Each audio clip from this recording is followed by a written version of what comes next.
I didn't slam my badge on the desk. I didn't shout. I didn't even say goodbye.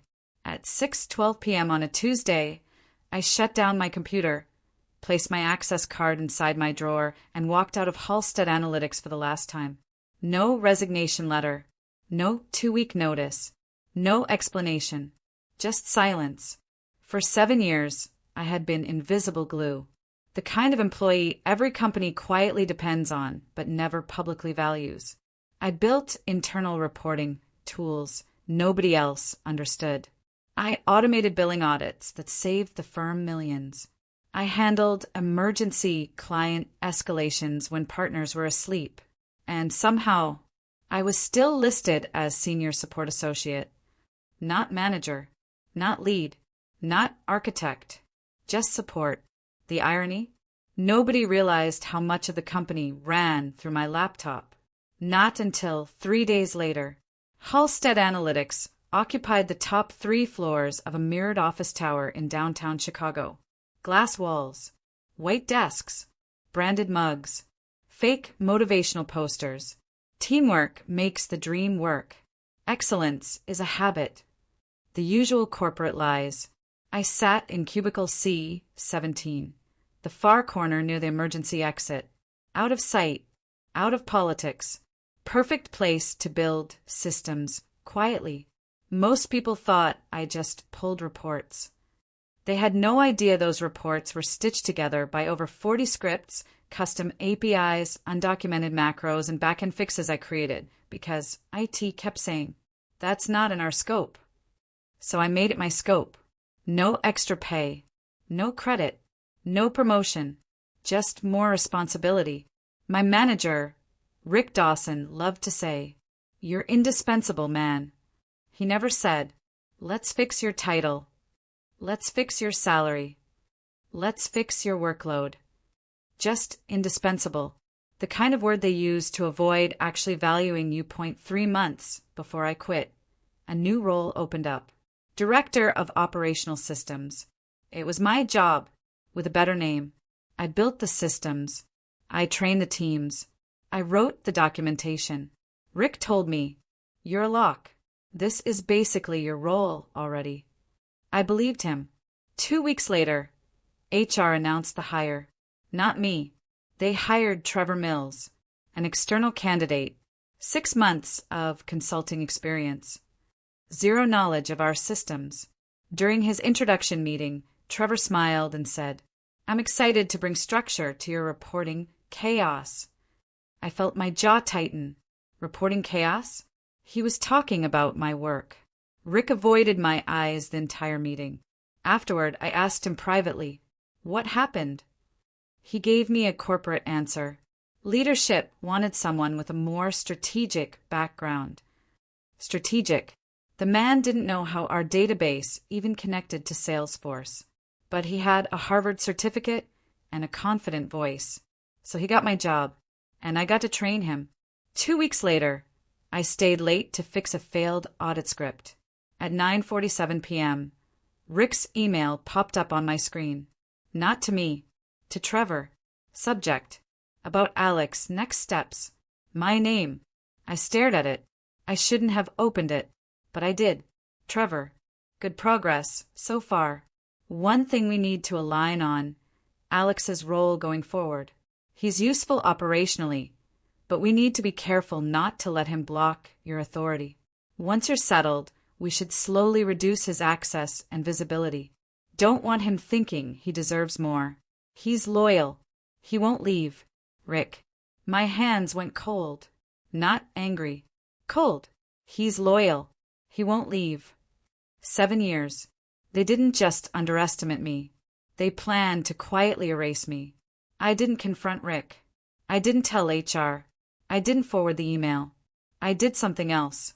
I started documenting everything. Every script I owned. Every automation only I understood. Every client process routed through my credentials. Not to sabotage, to see the truth. And the truth was worse than I imagined. If I disappeared tomorrow, billing would fail within 48 hours. 2 enterprise clients would lose daily reporting. The quarterly revenue forecast would stop updating.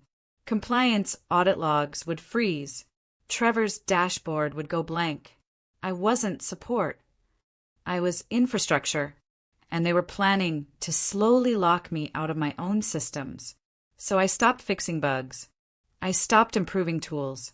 I only did exactly what was written in my job description. Nothing more. Nobody noticed. On a Tuesday evening, Rick stopped by my desk. "Hey, Alex, we'll need you this weekend. Client migration." I smiled politely. "I can't." He frowned. "Why not?" "Personal reasons." He sighed. "This is important." "So am I." He walked away annoyed. That night I made one decision. Not dramatic. Not emotional. Just final. I shut down my computer, placed my access badge in my drawer, and walked out. No resignation email. No Slack message. No goodbye. Wednesday morning. 8:42 a.m. My desk sat empty. Rick assumed I was sick. By noon, he sent a casual Slack message. "Hey Alex, everything okay?" No response. At 3:18 p.m., he emailed, "Please confirm your status." No response. At 5:01 p.m., HR emailed, "We noticed you didn't clock in today. Please advise." No response. They weren't worried yet. They still thought I was loyal. Thursday morning, 9:07 a.m. Billing automation failed. An intern messaged Rick. The invoice batch didn't run. Rick told IT. IT said, "That system isn't ours." They tried rebooting it. Nothing happened. At 11:42 a.m., a client called. "Our dashboard hasn't updated." Trevor said, "Probably a temporary glitch." At 2:15 p.m., compliance logs froze. Nobody noticed. Yet, Thursday night, I sat in my apartment, laptop open, draft email ready. To Rick HR Trevor COO.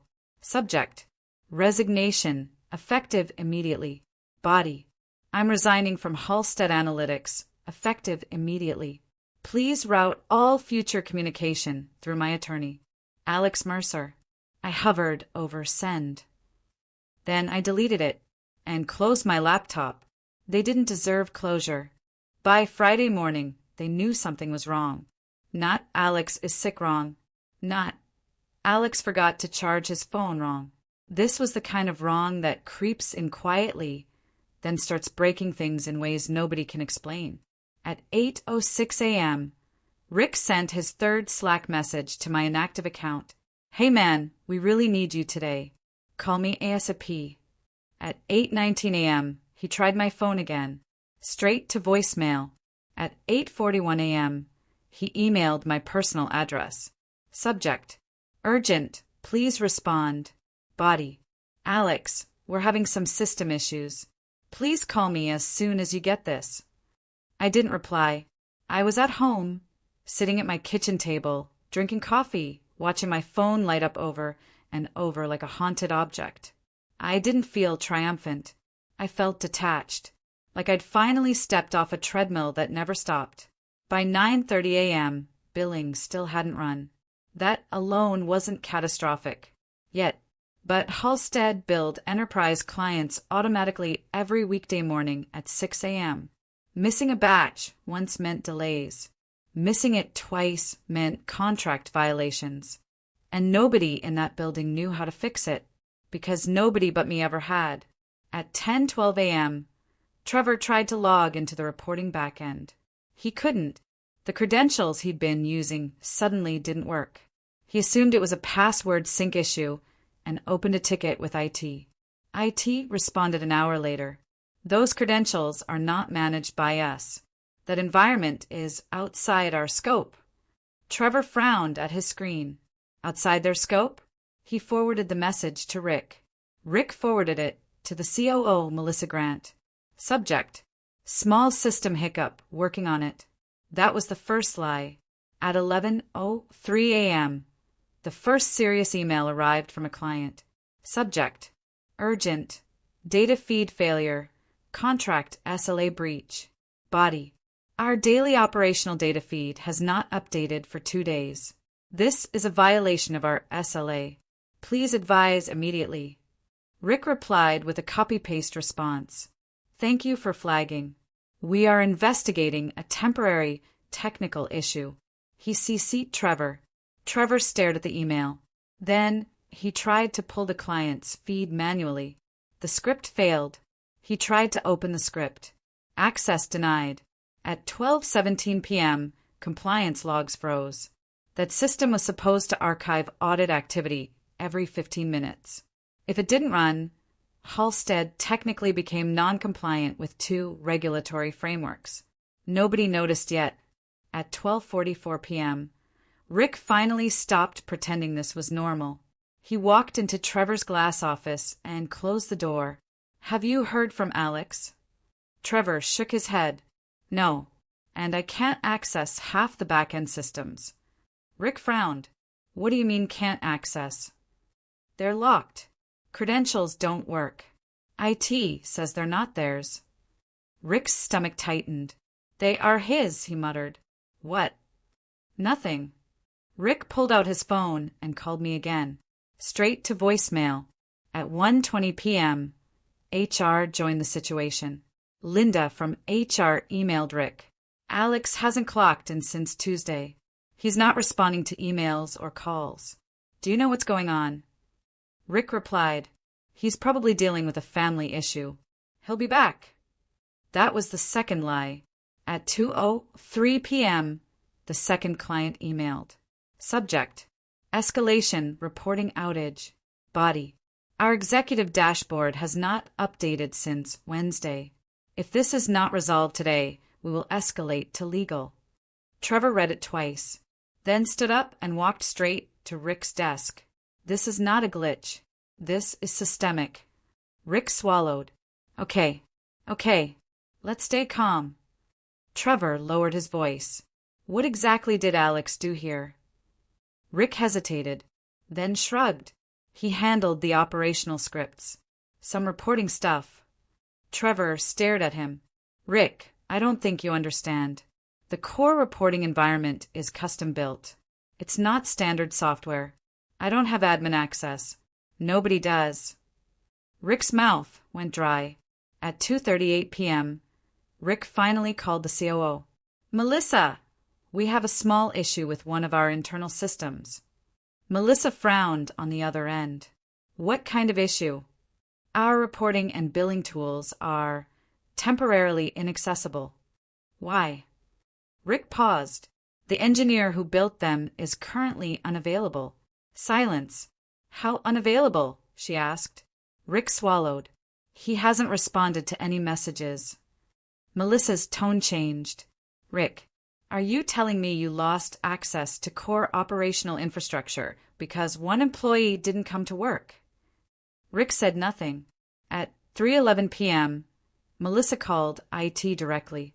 Who manages the operational reporting and billing environments? IT replied honestly. Alex Mercer built and maintained them. They're not under IT ownership. Melissa closed her eyes. At 3:27 p.m., legal was looped in. Subject: Operational risk, employee absence. The general counsel replied, do we have documentation? Credentials? Ownership agreements? Rick didn't answer, because the answer was no. At 4:02 p.m., Melissa asked HR for my emergency contact. HR hesitated. Are we allowed to contact that for an attendance issue? Melissa snapped.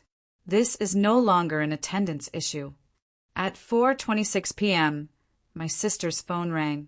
She didn't answer. She texted me. Your office keeps calling me. What's going on? I replied, don't answer. I'll explain later. At 4:48 p.m., Rick sent me a text. Alex, please, call me. This is serious. I put my phone face down. At 5:15 p.m., Melissa convened an emergency leadership call. Rick, Trevor, legal, HR, finance, IT. Melissa spoke first. We are now in violation of multiple SLAs and at least one compliance requirement.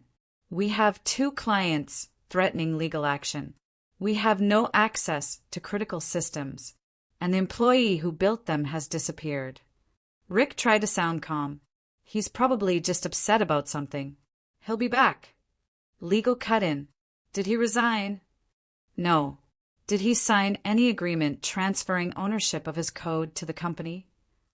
Rick hesitated. I don't think so. The room went quiet. At 5:42 p.m., Trevor spoke. I need to be very clear. I cannot rebuild this environment quickly. I don't even know how it works. It's not documented. It's a patchwork of scripts, APIs, macros, and credentials tied to his identity. Legal rubbed his temples. So we are effectively locked out of our own infrastructure. Yes. At 6:11 p.m., Melissa made a decision. Draft a formal demand letter. Offer immediate compensation. Whatever it takes. We need him back. Rick nodded too quickly. I'll handle it. At 6:38 p.m., I received an email. From Rick. Subject, let's talk. Body. Alex, whatever is going on, we can fix it. Please call me tonight. We need you. I didn't reply. At 7:22 p.m., I received another email. From Melissa Grant. Subject. Urgent. Please contact me. Body. Alex, this is Melissa Grant, COO of Halstead Analytics. We are experiencing critical operational issues and need your assistance immediately. Please contact me as soon as you receive this. I didn't reply.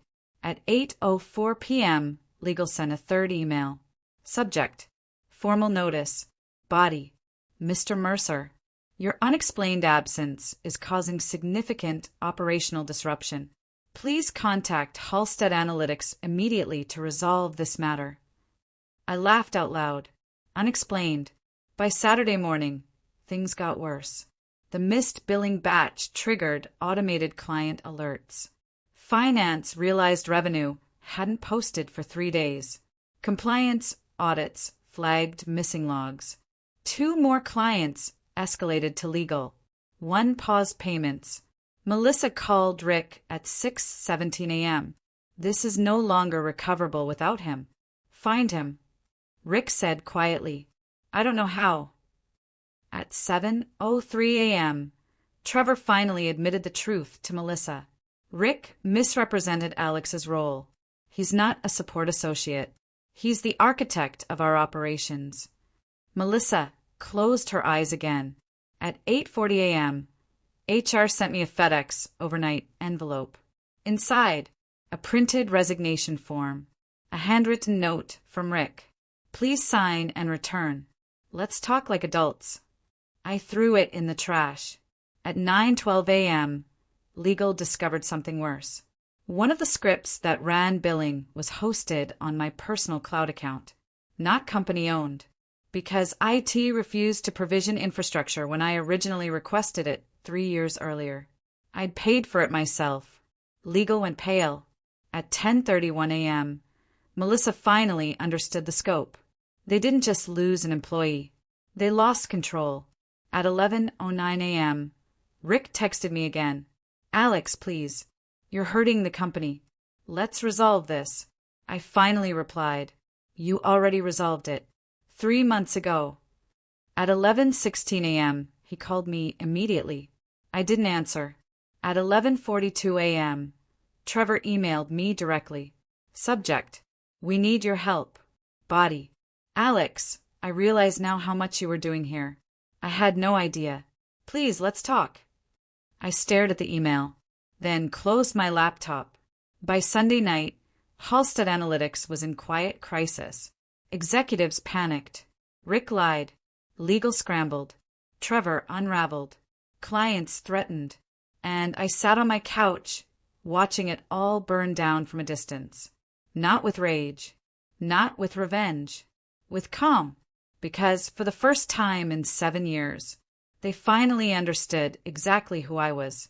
By Monday morning, Halstead Analytics was no longer pretending this was a temporary inconvenience.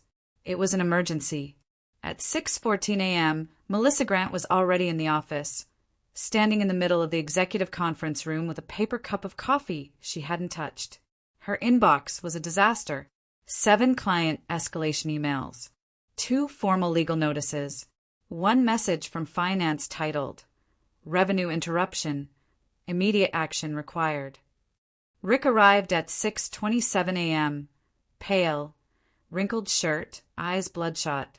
He looked like someone who hadn't slept at all. Melissa didn't offer him a seat. "Tell me exactly what you didn't tell me before," she said. Rick cleared his throat. "Alex built most of the internal tools." "How most?" she asked. "Well, all of them." Melissa closed her eyes slowly.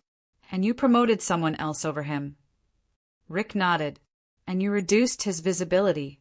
Rick hesitated. "Yes." "And you were planning to remove his access?" Rick swallowed. "Yes." Melissa opened her eyes. "You deliberately marginalized the person who built our operational backbone." Rick said quietly, "He was loyal. I didn't think he'd leave." Melissa stared at him. "That's not a management strategy. That's negligence." Rick said nothing. At 7:02 a.m., legal joined the meeting. The general counsel, Martin Hargreave, dropped a folder on the table. "This is bad." "How bad?" Melissa asked. Martin opened the folder. "We do not have signed IP transfer agreements for any of the internal automation Alex built." Rick frowned. "What does that mean?" "It means the company may not legally own the code that runs billing, reporting, compliance logging, and parts of revenue forecasting." The room went silent. Melissa said, slowly, "You're telling me our core systems may legally belong to an employee who just vanished?" "Yes." Rick whispered, "Oh my God." Martin continued, "It gets worse. One of the billing scripts is hosted on infrastructure registered under his personal account. That is not a company asset." Melissa pressed her fingers to her forehead. "So, even if we wanted to seize it, we legally can't." "Correct." At 7:48 a.m., Trevor was called into the room. He looked exhausted and shaken. "Trevor," Melissa said, "tell us the truth. How dependent are we on Alex's systems?" Trevor didn't hesitate. "We are not a functioning company without them." Rick looked at him sharply. "Come on. That's dramatic." Trevor turned to him. "No, Rick. What's dramatic is pretending we can operate without the guy who built our entire backend while you were busy playing politics." Rick's face flushed. Melissa raised a hand. "Enough. Trevor, what's the realistic rebuild timeline?" Trevor exhaled. "Minimum 6 months. That's if we hire a senior engineering team immediately. And even then, we'd still need his knowledge to understand half of what he built." Melissa felt her stomach drop. 6 months. They wouldn't survive 6 weeks.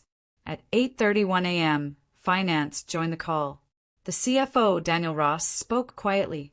"We missed 4 billing cycles. That's over $3 million in delayed revenue." Melissa's jaw tightened. "And that's just Monday morning," Daniel added. At 9:04 a.m., Rick tried calling me again. Straight to voicemail. At 9:11 a.m., Melissa sent me a text from her personal phone. "Alex, this is Melissa Grant. We are prepared to discuss compensation and terms. Please contact me today." I read it. I didn't reply. At 9:42 a.m., HR suggested sending someone to my apartment. Martin shut that down immediately. "Do not harass him. We are already in legal jeopardy." At 10:18 a.m., another client paused payments. At 10:55 a.m., Rick cracked. He called Martin privately. "Can we force him to help?" Martin answered flatly.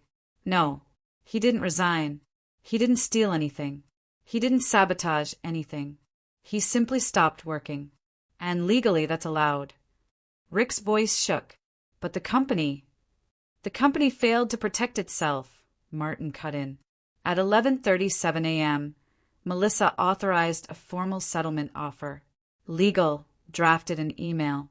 Subject: confidential settlement discussion. Body. Mr. Mercer. Halstead Analytics acknowledges your critical role in our operational systems. We would like to discuss a compensation package and revised role to resolve the current disruption. Please contact us today. Attached, a preliminary offer. $180,000 salary. Director title. $50,000 retention bonus. I read it. I laughed. They had offered me $70,000 last year. At 12:09 p.m., Rick sent me a message. We messed up. I messed up. Please, let's fix this. I didn't reply. At 12:41 p.m., Trevor emailed me again. Subject: I owe you an apology. Body: Alex, I was brought in under false assumptions about your role. I see now what you built. I'm sorry. I hope we can talk. I stared at the screen, then closed the laptop. At 1:26 p.m., Melissa lost her patience. She called Rick into her office and closed the door. This is your fault, she said. Rick's voice broke. I didn't think he'd leave. That's not the point, she snapped. You exploited someone and assumed loyalty would trap him here forever. Rick whispered, What do we do? Melissa leaned back. We offer him whatever he wants. And if he refuses, we prepare for collapse. At 2:17 p.m., legal discovered Rick's email to Trevor, the one where he wrote, He's loyal. He won't leave. Martin brought it to Melissa. She read it slowly. Her face hardened. At 2:43 p.m., Melissa suspended Rick pending investigation. He was escorted out of the building by HR. No goodbye speech. No dignity. Just a cardboard box. At 3:06 p.m., Melissa emailed me again. Subject: personal apology. Body: Alex, I have become aware of how you were treated here. I apologize on behalf of the company. Rick has been suspended. We are prepared to renegotiate everything. Please talk to me. I read it. For the first time, I typed a reply. I'm listening. Then I closed the laptop again and waited, because for once in my life, they were the ones who needed me, not the other way around. I didn't reply to Melissa right away. I let her sit with that single line. I'm listening. For 7 years, I had replied instantly to every urgent message, every late-night ping, every weekend escalation. Now I wanted them to feel what it was like to wait, not out of spite, out of balance. Halstead Analytics spent the rest of that day in a holding pattern. Billing still wasn't running.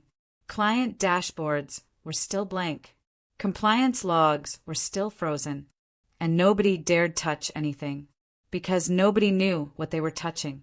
Melissa called legal twice, asking if they could push harder. Martin's answer didn't change. We have no leverage. Finance warned her that if billing didn't resume soon, they would miss payroll within weeks. The board started asking questions. Hard questions. Why did one employee have this much control? Why wasn't any of this documented? Why wasn't IT involved? Why did legal never secure IP ownership? Every answer led back to the same name, Rick Dawson. That evening, Trevor stayed late again. He sat alone in his glass office, staring at the back-end dashboards he still couldn't access. He opened my documentation folder, the one I'd quietly built for myself over the years. Hundreds of files, flow diagrams, system maps, error logs, comments explaining why certain things were done the ugly way. Trevor scrolled through it slowly, and finally understood something he hadn't wanted to admit before. This wasn't support work. This was architecture. He closed his laptop and rubbed his face. He had taken my title, my promotion, my authority, and now he was sitting in my chair with none of my power. The next morning, Melissa emailed me again. Short, direct. Alex, are you willing to speak today? I waited an hour, then replied, yes. One call. No Rick. No HR. She answered almost instantly. Agreed. We spoke that afternoon. Just her and me. No lawyers. No executives listening in. No recorded line. Her voice was calm but strained. Thank you for taking this call. I'm not doing this for the company, I said. I'm doing this for myself. I understand. No, I said. I don't think you do yet. She paused. Okay, then tell me. I took a breath. I was doing director-level work for 7 years. I was paid like entry-level support. I trained my own replacement, and my manager planned to erase me quietly. She didn't interrupt. I saw Rick's email to Trevor, I continued. The one where he said I was loyal and wouldn't leave. Her breath caught. You saw that? Yes. Silence. I'm sorry, she said quietly. Sorry doesn't fix 7 years. She didn't argue. What do you want? She asked. I smiled. Not because I was happy. Because this was the first time anyone had asked me that question seriously. I don't want my old job back. She nodded. I don't want Trevor's job either. Another pause. Then what do you want? I said it clearly. I want to be independent of Halstead. She frowned. What does that mean? It means I don't come back as an employee. I don't sit in your building. I don't answer to your managers. Her tone shifted. So, a consultant? No, I said. An owner. Silence stretched. Owner of what? She asked carefully. The operational infrastructure, I replied. The systems I built. The ones you're currently locked out of. Her voice tightened. You're saying you want to own part of the company. No, I corrected. I already own the code. Legally. I'm saying I want to license it back to you. She leaned back. That would give you enormous leverage over us. I nodded. Yes. Silence again. Melissa didn't reject it. That's when I knew I'd already won. Later that day, she looped in legal. This time I agreed. Martin joined the call. He sounded cautious. Mr. Mercer, our position is that work created during employment belongs to the employer. That's true if there's a signed agreement, I replied. There isn't. He didn't argue. However, he said, we could claim implied ownership. You could try, I said. And while you try, billing won't run, compliance won't log, and your clients will keep leaving. He sighed. Melissa cut in. What exactly are your terms? I told them. I will temporarily restore critical systems, so billing and reporting resume. In exchange, you will sign a licensing agreement recognizing me as the owner of the operational codebase. Martin's voice sharpened. That's unacceptable. I said calmly. Then we're done. Melissa jumped in.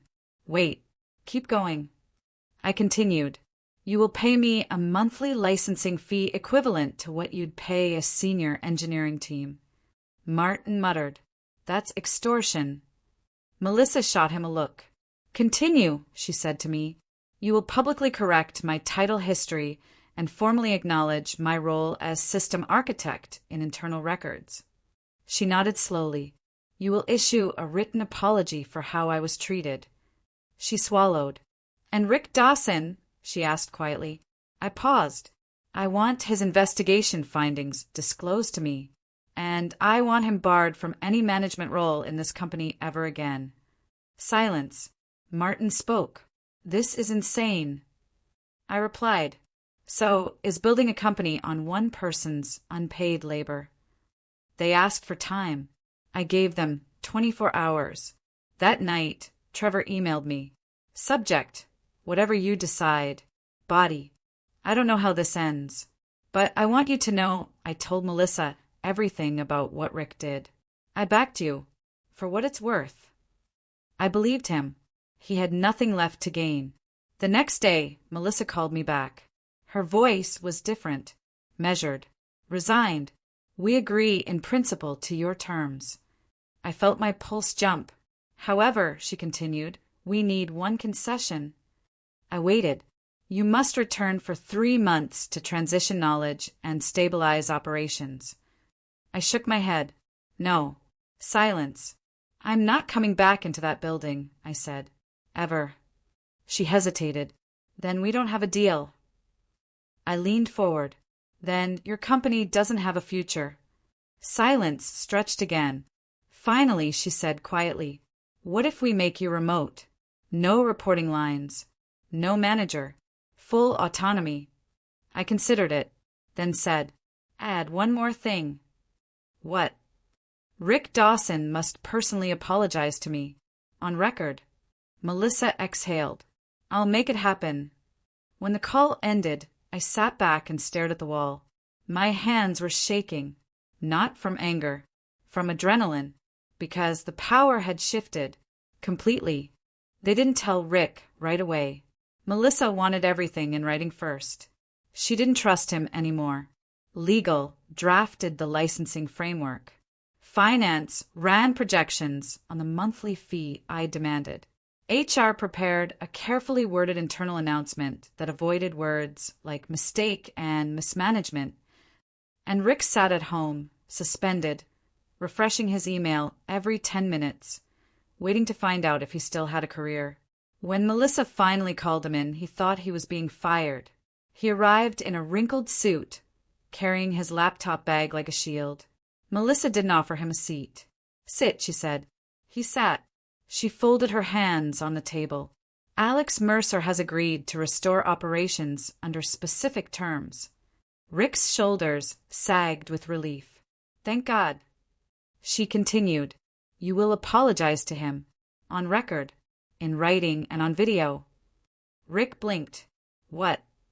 You will acknowledge that you misrepresented his role, denied him advancement, and attempted to remove his access while exploiting his work. Rick's face went pale. That's career suicide. Melissa's voice was flat. So is collapsing this company. He swallowed. And if I refuse, you will be terminated for cause, and legal will cooperate fully with any action Alex chooses to take against you. Rick stared at the table. How did this happen? He whispered. Melissa leaned forward. You treated someone like he was trapped, and you were wrong. Rick recorded the apology the next morning. He sat alone in a small HR conference room. No script, just a camera on a tripod. He looked straight into the lens. My name is Rick Dawson. I was Alex Mercer's manager at Halstead Analytics. I deliberately blocked his promotion, misrepresented his role, and planned to reduce his access to systems he built. I exploited his loyalty and assumed he would never leave. I was wrong.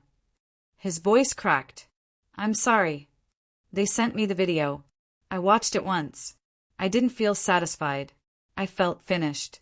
Melissa signed the licensing agreement that afternoon.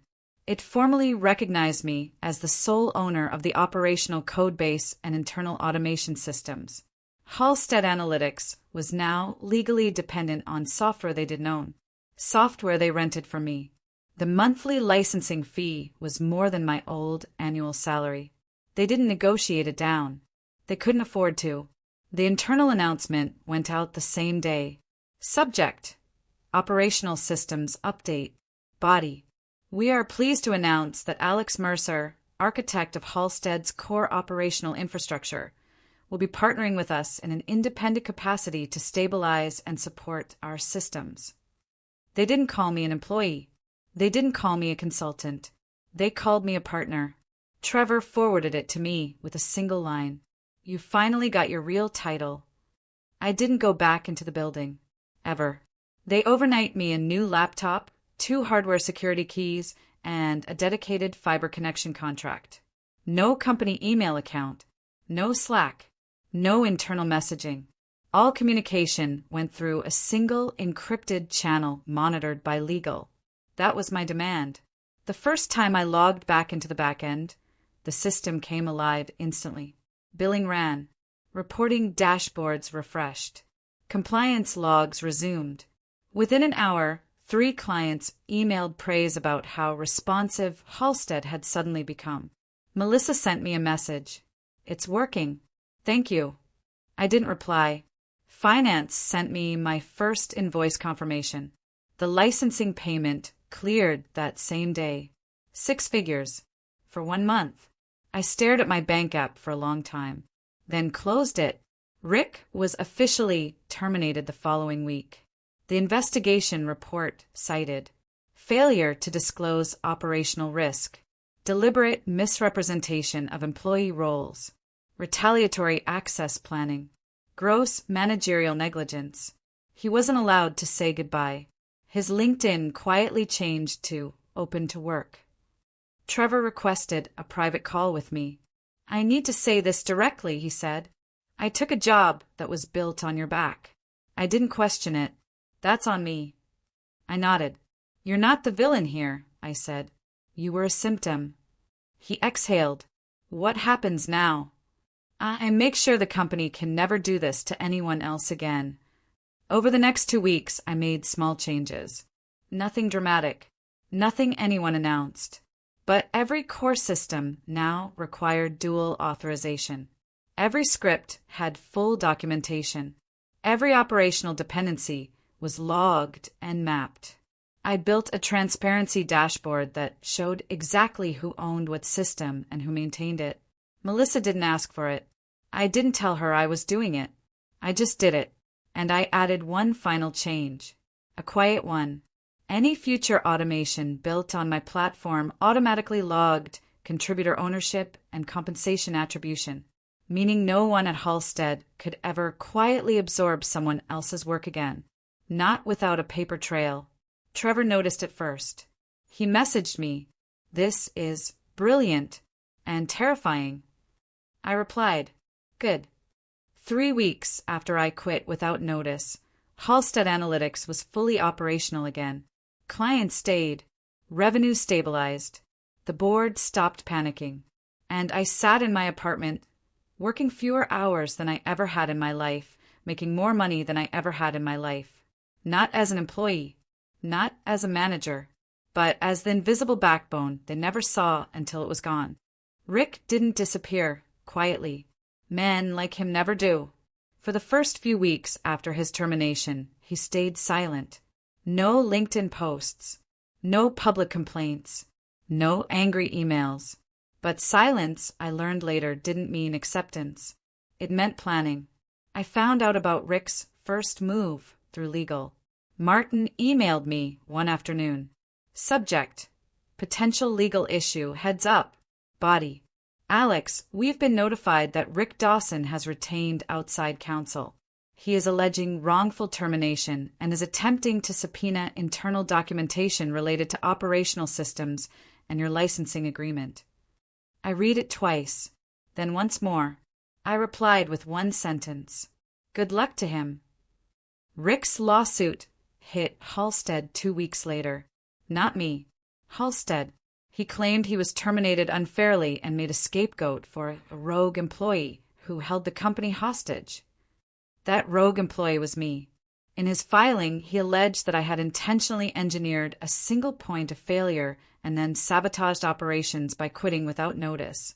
He argued that I had created the crisis deliberately to extort money from the company. It was fiction, but it was dangerous fiction.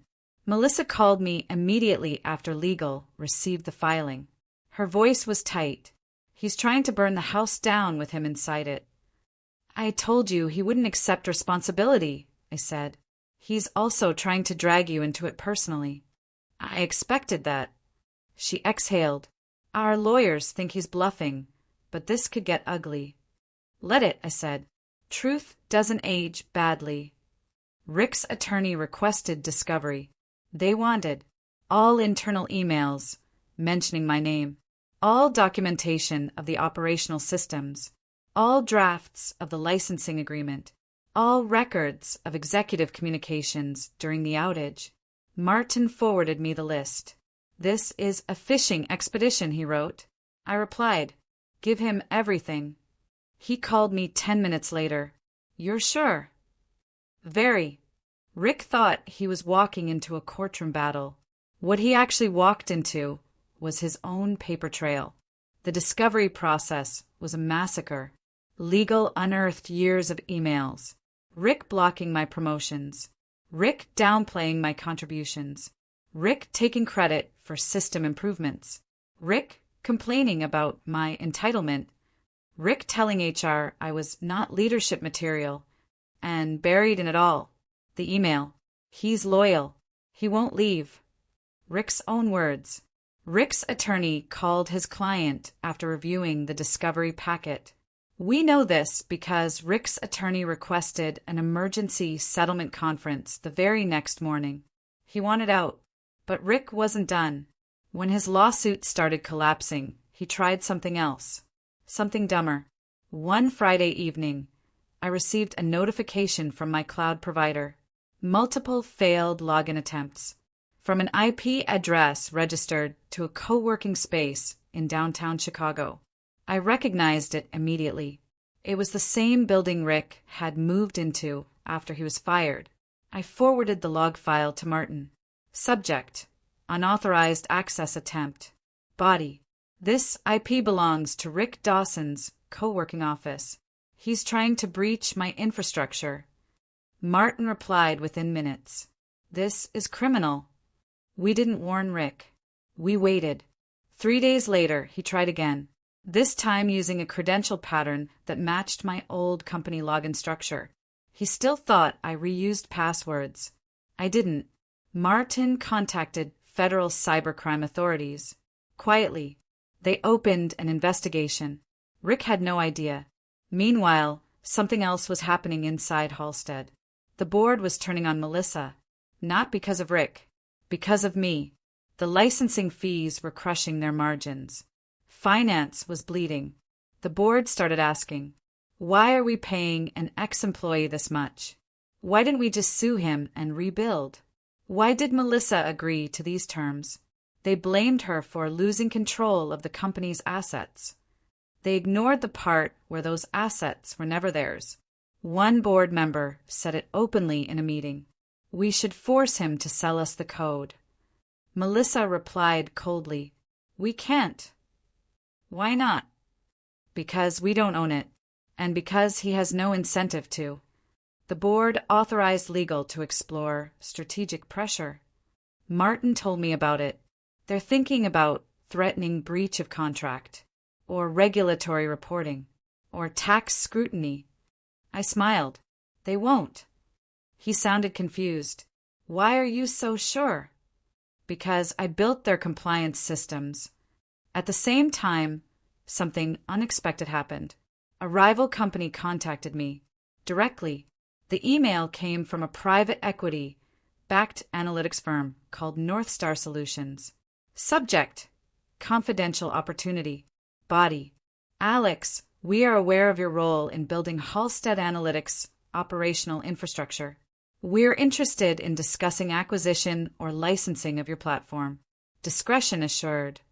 I stared at the screen, then laughed, out loud. They knew. The market knew. I replied, I'm listening. The next call I took wasn't from Melissa. It was from North Star's CEO. We want to buy your platform, he said. Outright. For how much? I asked. He named a number. It was 8 figures. I didn't react. I said calmly, double it, and I keep a royalty. He paused, then said, let's talk. At the same time, Rick's world collapsed. Federal investigators visited his co-working office. They seized his laptop, his phone, his external hard drives. They asked him about unauthorized access attempts. He denied it. They showed him the logs. They showed him the IP records. They showed him the credential pattern match. Rick's lawyer quit 2 days later. Rick's lawsuit against Halstead was withdrawn quietly. With prejudice, he signed a non-disclosure agreement and disappeared from the industry. Melissa called me after she heard about Rick's investigation. I'm so sorry, she said. I should have protected you from him. You did, I replied, by firing him.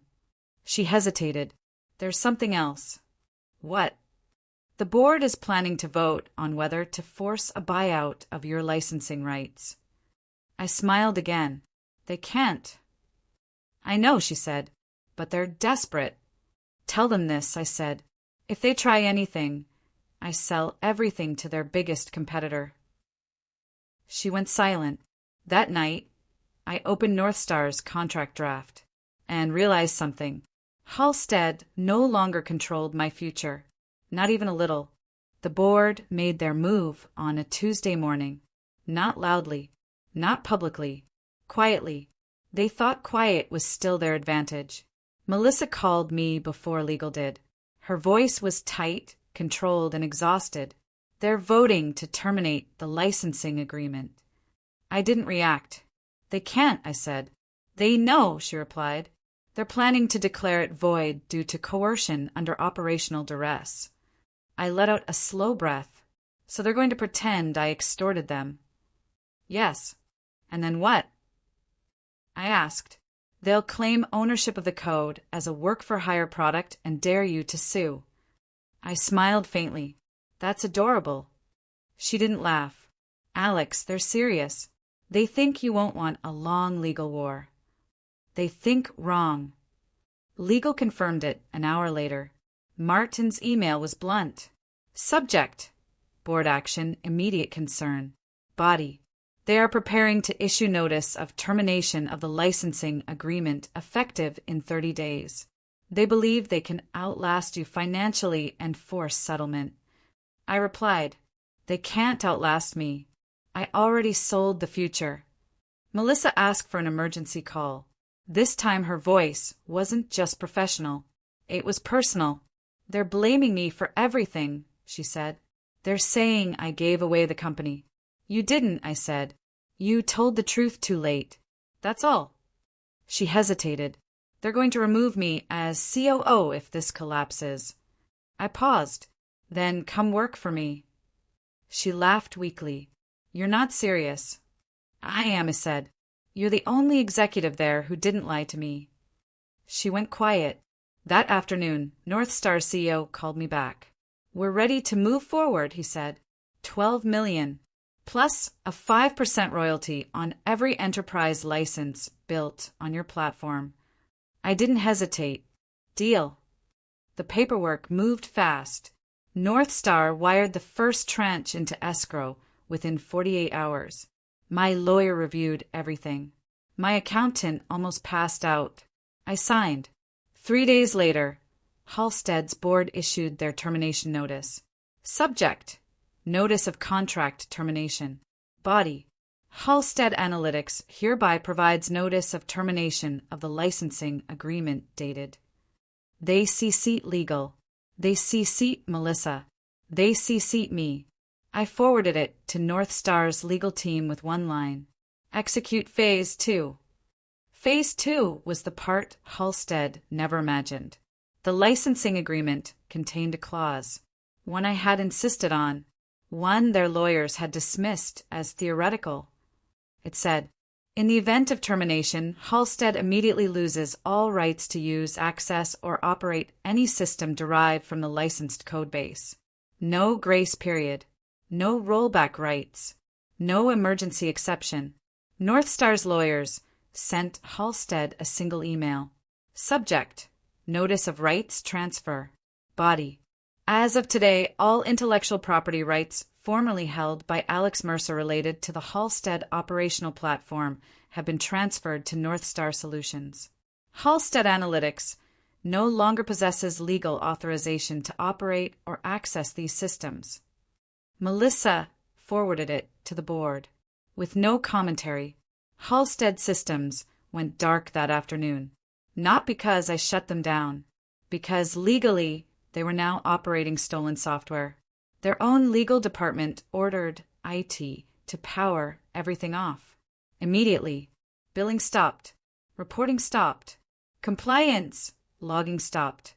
Client dashboards went blank again, this time permanently. The board panicked. They tried to call me. I didn't answer. They emailed. I didn't reply. They threatened litigation. North Star replied for me. The news broke 2 days later. An industry blog published an article titled, Halstead Analytics loses core systems in IP dispute with former engineer. Their stock dropped 18% in one morning. The board fired Melissa that afternoon. She called me afterward. I guess I'm unemployed now, she said quietly. Come work for me, I repeated. She laughed again. This time it sounded real. Rick resurfaced briefly. A rumor went around that he'd been charged for attempted unauthorized access. Then his LinkedIn vanished. Nobody heard from him again. Halstead tried to negotiate. Desperately, they offered to buy the platform back from Northstar. Northstar quoted them $30 million. Cash. Up front. Halstead couldn't afford it. Clients started leaving. One by one. Then in groups. They migrated to competitors. Some migrated directly to Northstar, using my platform. The board sued Northstar. Northstar countersued. Discovery reopened. Rick's emails came back into evidence. Again, Halstead's stock collapsed, down 43% in 6 weeks. Melissa started working for me 2 weeks later. I made her COO of my new company, Mercer Systems. Her first act was writing Halstead's obituary pitch to the press. Northstar announced a new product, powered by my platform. They called it Atlas. It went viral in enterprise circles. I sat in my apartment that night, looking at the skyline. My phone buzzed. Unknown number. I answered. It was Rick, from a blocked line. You ruined my life, he said. I said calmly, no, you did. Then I hung up and blocked the number. Halstead Analytics didn't collapse all at once. It leaked to death. Slowly, publicly, painfully. The first round of layoffs came quietly. An internal memo went out saying cost realignment and temporary restructuring. 200 employees were gone in 1 week. Most of them had no idea why the company's systems were still unstable. They just knew payroll was late again. The second round came after 3 of Halstead's biggest clients terminated their contracts on the same day. Finance couldn't hide it anymore. Revenue projections were revised downward by 40%. The stock dipped another 12% in a single afternoon. By then, the board had stopped pretending they were in control. They weren't steering the company anymore. They were reacting to it. The lawsuit against Northstar collapsed within 2 months. Discovery destroyed Halstead. Again, their own lawyers advised them to settle quietly and withdraw. They had no legal ownership of the code, no signed IP agreements, no leverage, just Rick's emails and years of negligence. Northstar countersued for damages, lost revenue, market disruption, legal interference. Halstead settled, confidential terms, but the number that leaked internally was north of $15 million. That payment forced a third round of layoffs. Entire departments were eliminated. HR, internal audit, half of operations. The same people who had once ignored my emails were now packing their desks into boxes. Melissa and I watched it from a distance. We didn't celebrate. We didn't gloat. We just watched something brittle finally break. Mercer Systems launched quietly. No press release. No hype campaign. Just a website and a waiting list. Within a month, we had 20 enterprise inquiries. Within 3 months, we had 7 signed contracts, all built on the same platform Halstead once thought was theirs forever. Northstar bought an additional 10% stake in my company. They valued Mercer Systems at $45 million. I still lived in the same apartment. I still made my own coffee. The only real difference was that nobody owned my time anymore. Rick was arrested 6 months later. Unauthorized access. Attempted corporate sabotage. Evidence tampering. He took a plea deal. No jail. 5 years probation. A lifetime industry ban. His name vanished from serious tech circles. Exactly like he'd once planned to make mine vanish. The article came out a few weeks after that. A long-form investigative piece.